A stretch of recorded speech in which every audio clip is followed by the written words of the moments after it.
กมื้อนะขนาดฟาร์มไก่ก็จีนเฮ็ดฟาร์มหมูก็จีนเฮ็ดขำก็จีนเฮ็ดเนาะทุกอย่างนะเกือบเป็นจีนหมดเกือบ100%ทุกคนเบิ่งคลิปนี้สาวลาวตัดท่อในยุคเศรษฐกิจทุกมื้อนี้เนาะตั้งแต่นับแต่จีนเข้ามาอยู่ในประเทศลาวเนาะซุมื้อนี้ประเทศลาวเฮ็ดหยังก็ไปบ่รอดเนาะล่มจมไปเบิดเนาะก็ย้อนว่าเศรษฐกิจของลาวนะอาชีพของคนลาวนะก็ย้อนว่าคนจีนเข้ามาแย่งอาชีพของคนลาวไปหมดเนาะก็คือทุนของจีนมันหลายกว่าคนลาวเนาะไปฟังคลิปกันก่อนนะเป็นแนวใดแท้เนาะคนลาวเฮานะเอาดีๆเด้อทุกคนเนาะทุกมื้อนี่นะคันหากว่าบ่เฮ็ดแท้ๆนะบ่รอดได้เนาะทุกมื้อนะขนาดฟาร์มไก่ก็จีนเฮ็ดฟาร์มหมูก็จีนเฮ็ดขำก็จีนเฮ็ดเนาะทุกอย่างนะเกือบเป็นจีนหมดเกือบ100%นะทุกมื้อนี้คนลาวนะจะบ่มีบ่อนหาอยู่หากินแล้วเนาะเพราะว่าคนลาวเฮานะเป็นคนที่ว่าบ่มีทุนเนาะส่วนหลายนะทุนน้อยนะคือเฮ็ดกาแฟก็จีนก็สิมาเฮ็ดแล้วบัดนี้คนลาวเฮานะทุนน้อยใส่ปุ๋ยก็บ่เพียงพอเนาะมันก็บ่ได้เกรดอัน A นะแล้วบัดนี้จีนมันเฮ็ดแล้วมันได้เกรด A เนาะมักตึงมักงามสินะจีนเข้ามาเฮ็ดก็เลยว่าได้คุณภาพก่อนแล้วคนลาวก็ยุบไปสินะบ่ว่าจะเฮ็ดหยังคันจีนมาเฮ็ดนะคนลาวเฮาบ่มีบ่อนสิเฮ็ดโตไปแล้วเดี๋ยวนี้นะบ่ว่าแต่ธุรกิจน้อยๆนะแม้แต่เลี้ยงไก่นะทุกคนปลูกผักนะปลูกผักกับจีนมาเฮ็ดเดี๋ยวนี้ปลูกกล้วยกับจีนมาเฮ็ดบางส่วนกล้วยลาวกับส่วนกล้วยจีนโคตรต่างกันเลยเนาะเพราะย้อนหยังคนจีนเขามีทุนเนาะลาวเฮาบ่มีทุนสิไปกู้เงินธนาคารก็บ่มีสินทรัพย์สิไปห้องรับถึงว่ามีก็บ่ได้ว่าสิได้มื้อนี้มื้ออื่นสินะจนต้องท้าเป็นปีมันจึงได้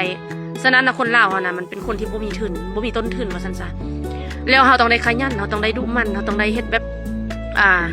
ส่วงสิ่งนะทุกคนจังสิอยู่รอดทุกมื้อนะถ้าว่าเฮาบ่ส่วงบ่สิ่งนะบ่อยู่บ่รอดดอกทุกมื้อนะเฮ็ดหยังนะเฮ็ดหยังก็บ่ได้ดีเฮ็ดหยังก็แบบ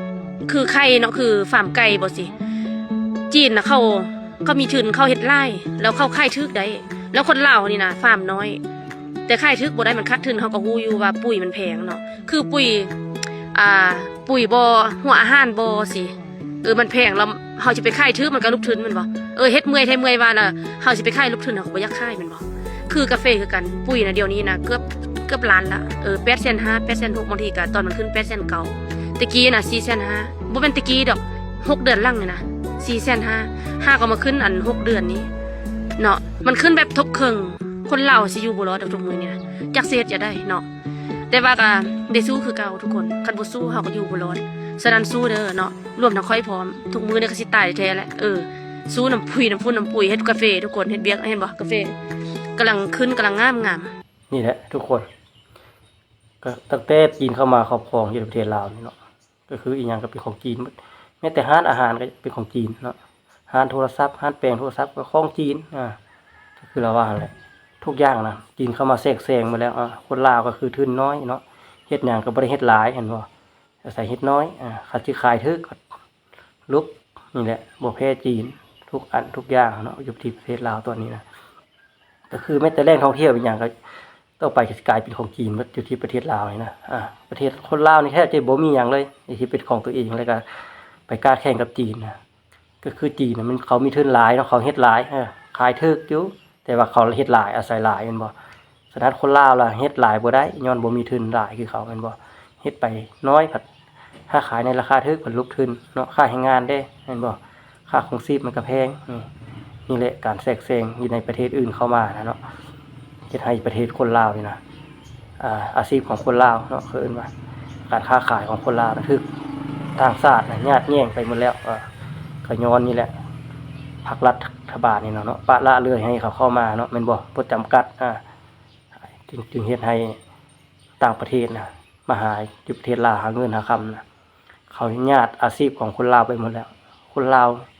แทบจะบ่มีหยังเลยนะตอนนี้เนาะแม้แต่ฟาร์มหมูฟาร์มไก่อีกอย่างของจีนมาแล้วเข้ามาแทรกแซงเอามาแล้วของเราเนาะก็คือเราเว้าเขาแล้วเพื่อจะไปยืมเงินธนาคารก็จะเป็นปีจังได้เนาะต้องมีทรัพย์สินเพียงพอเขาจึงจะให้ยืมถ้าบ่มีทรัพย์สินเพียงพอเขาก็บ่ให้ยืมนี่แหละสาเหตุที่คนลาวบ่แพ้ต่างชาติเนาะการค้าขายทุกอย่างนะในจีนเข้ามาปกครองเมืองลาวล่ะเฮ็ดให้คนลาวนี่อยู่ยากขึ้นการซื้อการขายกับส่วนหลายเป็นของจีนหมดแล้วต่อไปนี่แหละ บ่สงวนให้คนลาวจักหน่อยเนาะเรื่องอาชีพค้าขายอยู่ประเทศลาวเนาะปะให้ต่างชาติเข้ามาลงทุนหรือว่าเข้ามาตั้งร้านเฮ็ดหยังก็ย่าเนาะปะปล่อยให้เขาเลยสำกับอยู่ในประเทศเขาซะสาเหตุที่ไปคนลาวบ่มีเวียกเฮ็ดงานทำค้าขายหยังก็บ่ขึ้นเฮ็ดให้ลบจมก็ย้อนนี่แหละย้อนต่างชาติเข้ามาแทรกแซงเฮ็ดให้สินค้าของลาวนะบ่ได้ขายส่งออกบ่ได้เพราะว่าต่างชาติเข้ามาแย่งอาชีพแล้วก็คือเขาขายถูกกว่าคนลาวอีกนะฉะนั้นสินค้าของเขาจึงได้ขายดีกว่าของลาวก็ย้อนอันนี้แหละก็ย้อนการตลาดเขามันดีเห็นบ่ขึ้นเขาหลายต่อไปคนลาวสิอยู่จังได๋บัดนี้แม่นบ่ขอระยานจุดนี้แหละคนลาวสิบ่มีอาชีพเฮ็ดงานทำนะได้ไปเป็นแต่ลูกน้องเขาแม่นบ่เฮ็ดคือคนไทยโลดแม่ผู้ใดเข้ามาย่านแย่งอาชีพของคนประเทศเขานะเขาจับโลดให้แบบนั้นโลดแน่อันนี้บ่สนเขาจะได้เงินเขาถุงเขายานี่แหละจึงเฮ็ดให้คนลาวนะอยู่ประเทศตัวเองบ่ได้แล้วต่อไปนี่เพราะว่าการค้าขายอย่างก็มันเป็นของประเทศอื่นมาแล้วเนาะแม้แต่ธนาคารนี่หยังก็ของประเทศอื่นนะเข้ามาแทรกแซงมาละโรงเรียนนี่หยังก็ยาเป็นของจีนของหยังหลายคือไปนี่ฉะนั้นคนลาวเกือบสิบ่มีอาชีพของตัวเองต่อไปนี่